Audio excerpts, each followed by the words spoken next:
To the nature of what West Point's historical collection contains, online it states there is a Poe arch erected in 1909 for the 100th celebration of his birth. It is said to contain a portion of Poe's To Helen. The historians at the museum did not know about this. We found out later the arch was moved into a building where visitors do not have access now. This open field is called the Plain. It was once used for military and cavalry drills, but is now used for ceremonial parades. The area you are looking at now is the Hudson River, right across the road from West Point Cemetery. Poe may have stood in this very same spot.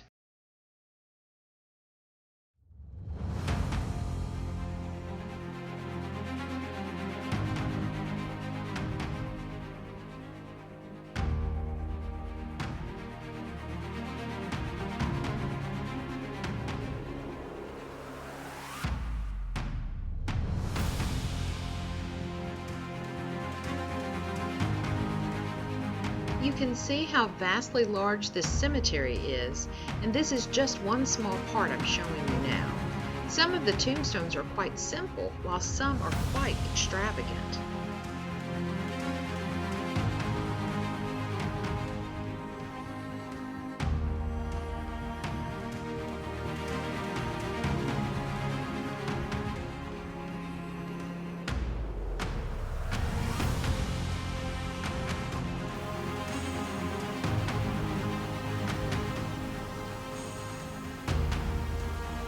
Imagine Poe walking here when he had a break from class.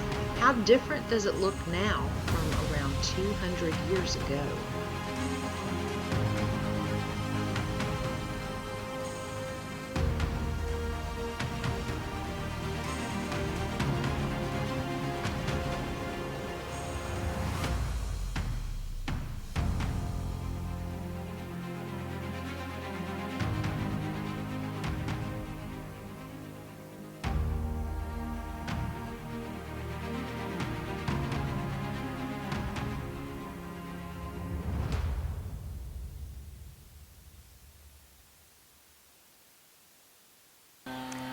Welcome back, Poe fans. We are in West Point in upstate New York, and we are in the West Point Cemetery. The Academy is just in front of me, a little ways down the road.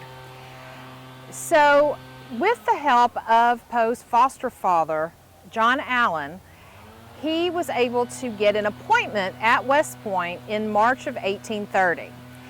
He excelled early on in French and the classical studies and things of that nature, but then he kind of got tired of being there. He received news that John Allen was not going to be supportive of him anymore and wanted to basically cut his ties with him. And so in January of 1831, Poe decided to stop going to his classes and do his studies. And so he received lots of disciplinary infractions, and his grades suffered, even though he could have totally handled the academic load because he was very intelligent. So by March 6th of 1831, he was court-martialed from West Point Academy and dismissed. And so this cemetery, obviously, Poe wasn't buried here. He was buried in Baltimore, Maryland.